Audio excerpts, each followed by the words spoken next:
తెలంగాణ ప్రాంతం ప్రతి సందర్భంలో వివక్షకు గురవుతూ ఉంది. కనీసం 1956 నవంబర్ 1వ తారీఖు నుంచి తెలంగాణ ప్రాంతం అనేక సందర్భాల్లో డోకదిన్నది, అనేక సమస్యల్ని అనుభవించింది. ఇక్కడి వనరులు ఇక్కడికి దక్కకుండా, ఈ ప్రజలకు అందకుండా, ఇక్కడి ఉద్యోగాలు ఇక్కడి వాళ్లకు రాకుండా, రాజకీయ పదవులు కూడా ఇతర ప్రాంతాల వాళ్ళు, ముఖ్యంగా ఆంధ్ర ప్రాంతానికి సంబంధించిన వాళ్ళు ఆ పదవులన్నింటిని పొంది ఈ ప్రాంతం మీద ఆధిపత్యం చెలాయించారు. కాళోజీ చెప్పాడు, లాఠీ అంటే పోలీసు, కాగితం అంటే పత్రికలు, కలం వీళ్ళందరూ కలిసి తెలంగాణ ప్రాంతాన్ని తమ చేతుల్లో పెట్టుకున్నారు. అందుకే 3-4 రోజులుగా తెలంగాణ ప్రాంతానికి సంబంధించిన అస్తిత్వమైన చర్చలు జరుగుతున్నాయి. పవన్ కళ్యాణ్ తెలంగాణలోకి ప్రవేశించి ఇక్కడ సభ పెట్టుకుంటానని అనుకున్నప్పుడు ఇక్కడి ప్రభుత్వం సభకి అనుమతి ఇవ్వలేదు. సభనే ప్రెస్ మీట్గా మార్చాడు. ఆ ప్రెస్ మీట్లో అనేక విషయాలు మాట్లాడాడు. అప్పుడే వీడియో చేద్దాం అనుకున్నా, కానీ పవన్ కళ్యాణ్ మాట్లాడిన మాటలను కూడా మనం చర్చ చేయవచ్చా అనే ఒక చిన్నపాటి సందేహంతో వదిలేశాను. కానీ తప్పనిసరిగా కొన్ని అభిప్రాయాలను మీతో పంచుకోవాల్సిన అవసరం ఏర్పడింది ఇప్పుడు.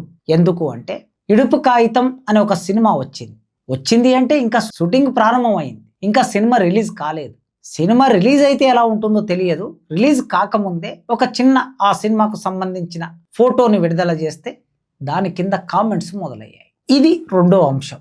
మూడో అంశం, ఈరోజే మిత్రులు చెప్పారు, ఒక వ్యక్తి ఇన్స్టాగ్రామ్లో ఒక పోస్ట్ పెట్టాడని, హైదరాబాదులో ఉన్న ఆంధ్ర వాళ్ళ ఆస్తులు కొనడానికి తెలంగాణ వాళ్లకు డబ్బులు సరిపోతాయా, తెలంగాణ వాళ్ళకి చేతనవుతుందా అని అర్థం వచ్చేటట్లు కామెంట్ పెట్టాడు. ఈ 3 విషయాలు విన్న తర్వాత మీతో కొన్ని విషయాలు మాట్లాడక తప్పదనిపించింది. ఎందుకంటే ఎప్పటికప్పుడు అభిప్రాయాలు షేర్ చేసుకుంటే కొన్ని ప్రశ్నలు నివృత్తి అవుతాయి, ఒక అవగాహన ఏర్పడుతుంది, సమస్యలు ఏమైనా ఉంటే తొలగించుకొని ఏకాభిప్రాయానికి రావడానికి అవకాశం ఉంటుంది. ఇక్కడ పవన్ కళ్యాణ్ మాట్లాడిన మాట అయినా, ఇడుపు కాగితం మీద వచ్చే కామెంట్లైనా, ఇంకే సందర్భంలో వచ్చే తెలంగాణ వ్యతిరేక అభిప్రాయాలైనా తప్పనిసరిగా వీటి వెనుక ఒక భావజాలం ఉంటుంది. అది ఆధిపత్య భావజాలం. ఈ ఆధిపత్య భావజాలం అనేది ప్రపంచంలో ఎక్కడైనా ఉండవచ్చు, ఎవరి మీదైనా ఉండవచ్చు. ప్రపంచాన్నంతా పరిపాలించిన ఇంగ్లాండ్ వాళ్ళకి తమ భాషని ప్రపంచమంతా విస్తరింపజేసి భాష ఆధిపత్యం చెలాయించే ఒక లక్షణం ఆనాడు ఉండింది. ఈనాటికి ప్రపంచ ఆధిపత్య భాషగా ఇంగ్లీష్ కొనసాగుతుంది. కనుక భాష ఆధిపత్యం అనేది చాలా ముఖ్యమైన అంశం. భారతదేశంలోకి మెకాలే వచ్చిన రోజుల్లో, అంటే బ్రిటిష్ వాళ్ళు వచ్చిన రోజుల్లో 1835లో ఆంగ్ల విద్య ప్రవేశపెట్టాడు. ఈ ఆంగ్ల విద్య ప్రవేశపెట్టినప్పుడు కొద్దిమంది బ్రిటిష్ వాళ్ళకి ఇష్టం లేని సందర్భంలో మెకాలే ఒక వివరణ ఇచ్చాడు. భారతదేశంలో ఆంగ్ల విద్య ప్రవేశపెడుతున్నానంటే, ఇక్కడి వాళ్లకు ఆంగ్లం నేర్పిస్తున్నానంటే, నేర్పించినంత మాత్రాన భారతీయుల రంగు మారదు, భారతీయుల రక్తం మారదు. మరి ఏం మారుతుంది? ఆలోచనలు మారుతాయి అన్నాడు ఆయన. భారతీయుల ఆలోచనలు మార్చడం కోసం నేను ఇక్కడ భాష నేర్పిస్తున్నాను. ఏ ఆలోచనలు మారాలి?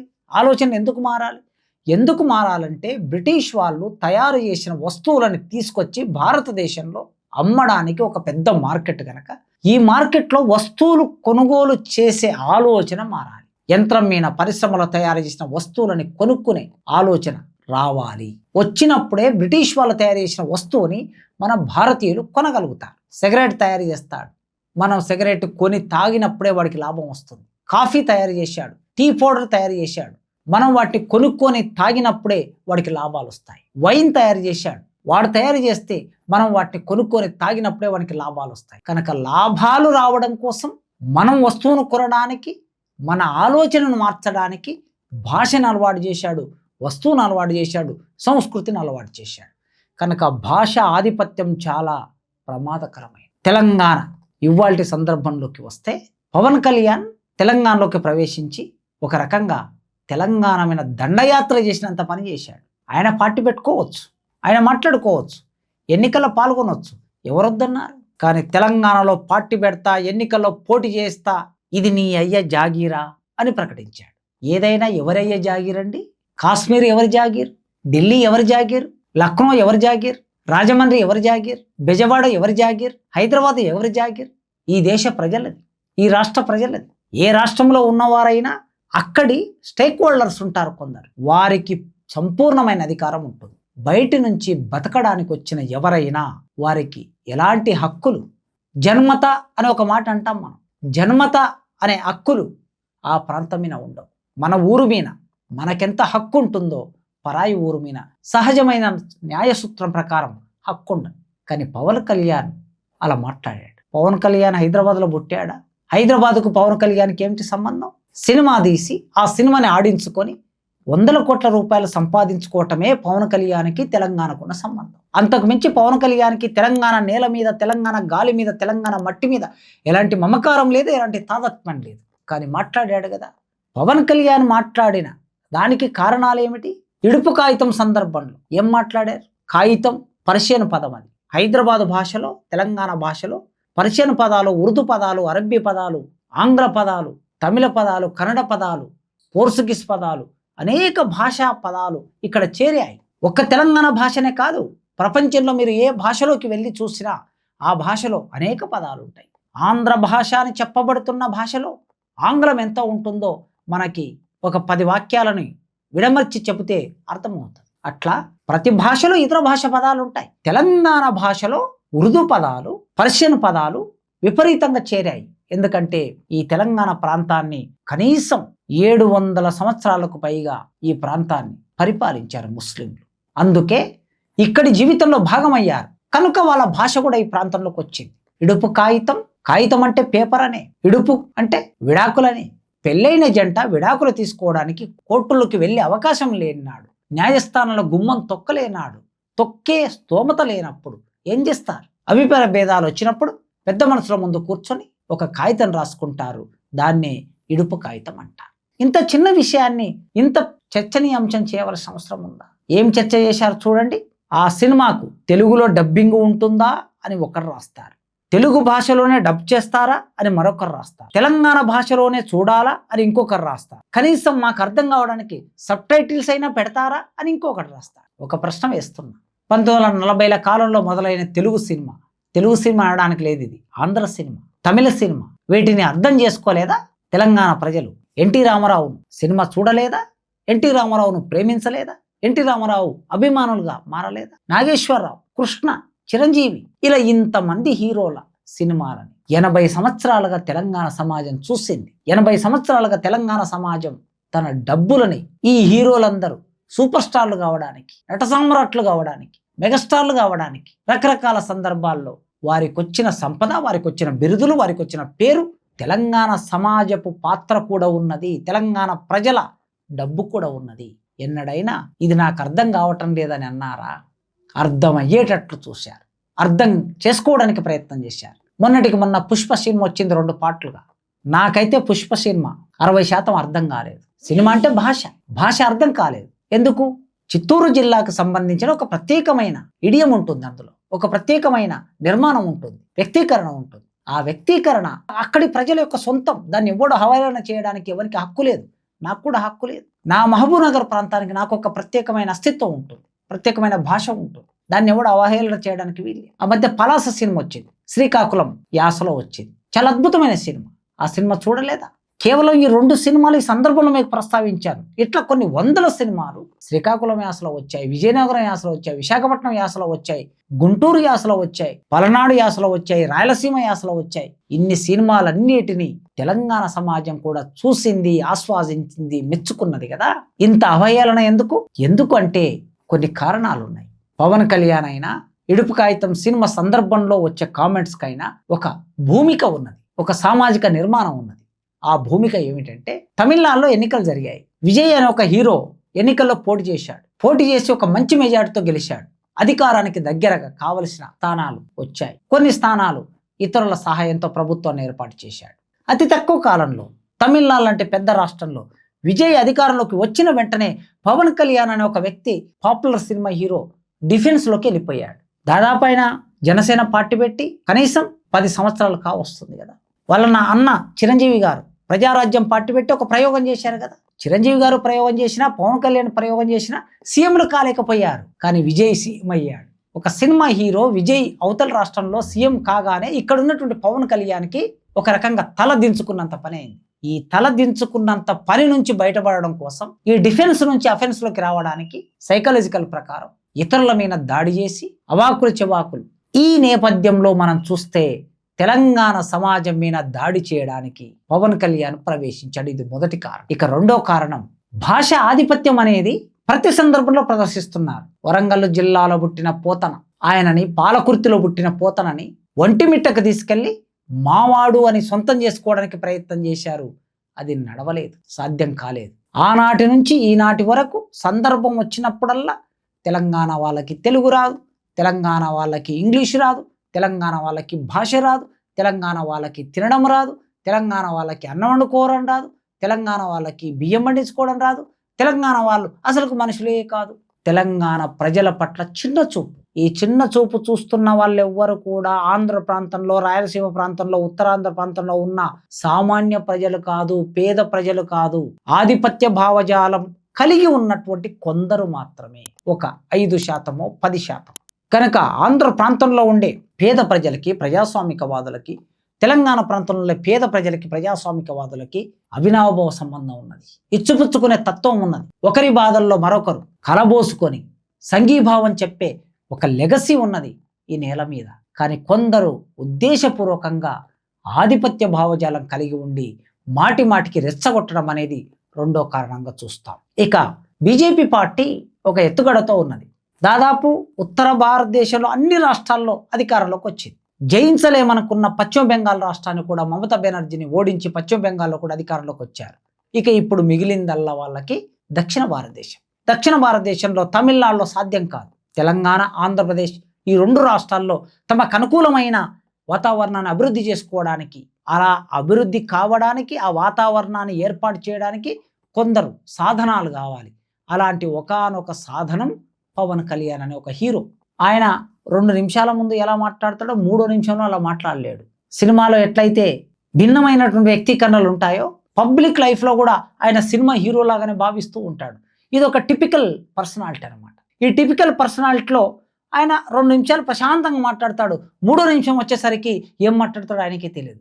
అలాంటి ఒక టిపికల్ క్యారెక్టర్ను బీజేపీ ఉపయోగించుకొని తెలంగాణ ప్రాంతంలో, ఆంధ్ర ప్రాంతంలో అధికారంలోకి రావాలని ప్రయత్నం చేస్తుంది. అందుకే పవన్ కళ్యాణ్ తెలంగాణ మీనికి దండయాత్ర కోసం పంపింది. ఇవాళ ప్రపంచవ్యాప్తంగా ఆధిపత్య భావజాలాలు రోజు రోజుకి పెరుగుతున్నాయి. పెరగటమే కాదు, వాటికి యాక్సెప్టెన్సీ వస్తుంది, అంగీకారం వస్తుంది సమాజం నుంచి. ఇరాన్ మీద అమెరికా దాడి చేస్తే అంగీకారాన్ని పొందుతున్నారు. పాలస్తీనా మీద ఇజ్రాయెల్ దాడి చేస్తే అంగీకారాన్ని పొందుతున్నారు. భారతదేశంలో ఒక మతానికి సంబంధించిన వాళ్ళు ఇంకో మతం మీద దాడి చేస్తే అంగీకారాన్ని పొందుతున్నారు. మెజార్టీ మతం మైనార్టీ మతం మీద దాడి చేసి అంగీకారాన్ని పొందుతున్నారు. బలవంతుడు బలహీనులను దోపిడీ చేయటానికి అంగీకారాన్ని పొందుతున్నారు. ప్రపంచవ్యాప్తంగా ఆధిపత్య దోపిడీ భావజాలం మెల్లగా పెరగడానికి కావలసిన ఒక ప్రాతిపాదిక ఏర్పడుతుంది. ఆ క్రమంలోనే ఇడుపు కాగితం సినిమా మీద కామెంట్ అయిన ఈ కోణంలో మనం చూడాలి.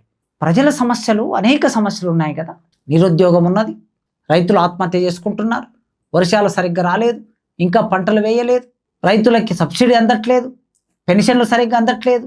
ఇది తెలంగాణ అయినా ఆంధ్ర అయినా 2 రాష్ట్రాలు మినహాయింపు కాదు. ఈ 2 రాష్ట్రాల్లో ప్రజల ప్రధాన సమస్యల మీద చర్చ జరగకుండా ప్రజల ఆలోచనని, దృష్టిని మళ్లించడానికి ఒక కుట్ర. పాలకులు సేఫ్ జోన్లో నిలబడి ఆట ఆడుకోవడానికి.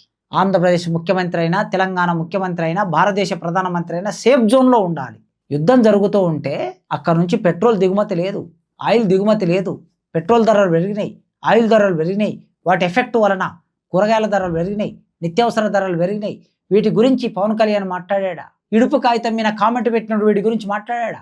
మాట్లాడు. ప్రజల దృష్టి మళ్లించడానికి ఇలాంటి ఎత్తుగడలు ప్రతి సందర్భంలో జరుగుతుంటాయి. కనుక ఇప్పుడు ఇది మన ముందుకు వచ్చింది అనేది మనకు అర్థం కావాలి. మరో కారణం ఏమిటంటే తెలంగాణ అస్తిత్వ భావన నిరంతరం రాజుకొని ఉండటం అనేది కూడా కొందరికి అవసరం. ఆంధ్ర ప్రాంతంలో ఉన్న వాళ్ళకి అవసరం, తెలంగాణ ప్రాంతంలో ఉన్న వాళ్ళకి అవసరం. ఎవరి వీళ్ళు రాజకీయ శక్తులు, ఎవరి వీళ్ళు దోపిడీ శక్తులు. ఇక్కడి రాజకీయ శక్తులకి, దోపిడీ శక్తులకి ఏమవసరం అంటే తెలంగాణ నిరంతరం మండుతూ ఉండాలి, తెలంగాణ అస్తిత్వం మండుతూ ఉండాలి. అలా మండుతూ ఉండటం అనేది కొందరికి అవసరంగా ఉంటుంది తప్ప ప్రజలకి ఒరిగేది ఇందులో ఏమీ ఉండదు. ఇలాంటి 6 కారణాల వలన ఇడుపు కాగితం సినిమా అయినా, పవన్ కళ్యాణ్ కామెంట్ అయినా దీన్ని మనం అర్థం చేసుకోవచ్చు. ఇక ఈ రోజు వచ్చిన కామెంట్ ఏమిటి? హైదరాబాదులో ఉన్న ఆంధ్ర వాళ్ళ ఆస్తులు కొనగలిగే సత్తా తెలంగాణ వాళ్ళకు ఉందా? ఎవరి ఆస్తులండి ఇవి?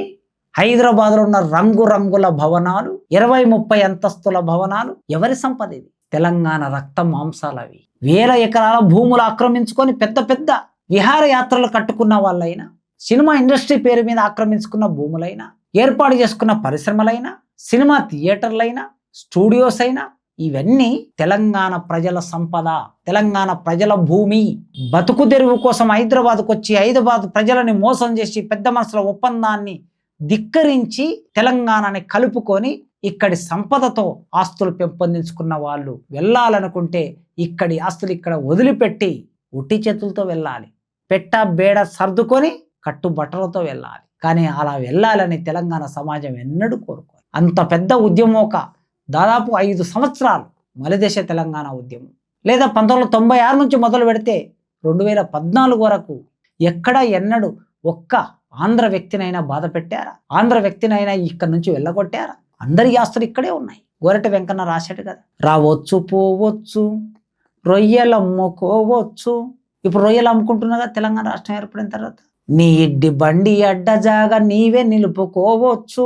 ఇడ్లీ హోటళ్ళు కొనసాగుతూ ఉన్నాయి కదా, ఇడ్లీ ఎవరు వద్దనట్లేదు, మీ హోటల్లోనే వచ్చి తింటున్నారు ఇప్పుడు తెలంగాణ ప్రజలు. రవీంద్ర భారతిలో రాయబారం ఆడొచ్చు, నువ్వు పద్యం పాడితే మేము వన్సు మోరు కొట్టొచ్చు. రవీంద్ర భారతిలో చేస్తున్నావు కదా కార్యక్రమాలు, ఏవైనా తగ్గాయా? కానీ తెలంగాణ రాష్ట్రం ఏర్పడిన తర్వాత సెక్రటరేట్లో నీవు చక్రం తిప్పడం మాత్రం సాధ్యం కాదు అని గోరటి వెంకన్న రాశారు. చక్రం తిప్పుతున్నారు, అది కూడా ఇప్పుడు సీట్ల మీద మీరు కూర్చోకపోవచ్చు, కానీ చక్రం అంతా మీరే చెప్తున్నారు. మంత్రులైనా అధికారుల దగ్గర అయినా ఎక్కడైనా మీ చక్రమే తిరుగుతూ ఉంటుంది. ఆంధ్ర ప్రాంతంలోనే పాపం విశాఖపట్నంలో, శ్రీకాకుళంలో, విజయనగరంలో, పలాసలో, సత్తెనపల్లిలో, నర్సరావుపేటలో, ఒంగోలులో ఉన్న పేద ప్రజలు ఎవ్వరూ హైదరాబాద్కు వచ్చి హైదరాబాద్లో ఉన్న సెక్రటరియట్లో చక్రం తిప్పేది లేదు, డబ్బులు సంపాదించుకునేది లేదు. అక్కడున్న రాజకీయ నాయకులు, అక్కడున్న పెట్టుబడిదారులు, అక్కడున్న భూస్వాములు, అక్కడున్న దోపిడీదారులు తెలంగాణకు వచ్చి కాంట్రాక్టులు పట్టారు. ప్రాజెక్టుల కింద కాంట్రాక్టులు మీవే, రోడ్లు వేయాలంటే కాంట్రాక్టులు మీవే, ఏ చిన్న పని చేయాలన్నా భవనాలు కట్టాలన్న కాంట్రాక్టులు మీవే. కనుక ఇక్కడి తెలంగాణ సంపదని దోచుకోవడానికి అలవాటు పడినటువంటి వాళ్ళు తెలంగాణలో ఇలాంటి ఆలోచనలతో, వ్యాఖ్యానాలతో, సంభాషణతో తెలంగాణ ప్రజల్ని రెచ్చగొట్టాలని చూస్తూ ఉంటారు. కనుక తెలంగాణ ప్రజలారా సంయమనంతో ఉండాలి. మనము తెలంగాణ రాష్ట్రం కోసం పోరాటం చేశాం, 100 మంది అమరులు ప్రాణత్యాగం చేశారు. ఆ ప్రాణత్యాగమైన రాష్ట్రం ఏర్పడింది. ఏర్పడిన రాష్ట్రాన్ని ఉత్తమమైన రాష్ట్రంగా, ప్రజాస్వామిక రాష్ట్రంగా, రాజ్యాంగ విలువలు అమలయ్యే రాష్ట్రంగా తీర్చిదిద్దుకోవడానికి మనం ప్రయత్నం చేయాలి. సోదరాభావంతో ఉండాలి. ఆంధ్ర ప్రజలు ఎవ్వరూ మనకు శత్రువులు కాదు. ఆంధ్ర ప్రజలు మన అన్నలు, మన తమ్ముళ్ళు, మన అక్కలు, మన చెల్లెలు. వారితో ఉండే మన ఆత్మీయ బంధం, సౌభ్రతత్వాన్ని వదిలిపెట్టకుండా దోపిడీదారులు ఎవరైతే ఉంటారో కాళోజీ చెప్పినట్లు ప్రాంతేతర దోపిడీ చేస్తే ప్రాంతం దాకా తరిమేస్తాం, ప్రాంతం వాడే దోపిడీ చేస్తే ప్రాంతంలోనే పాత్ర పెడతాం అని కాళోజీ చెప్పిన మాటని తెలంగాణ సమాజం ఎప్పుడు మనసులో గుర్తుపెట్టుకుంటూ ఉండాలి.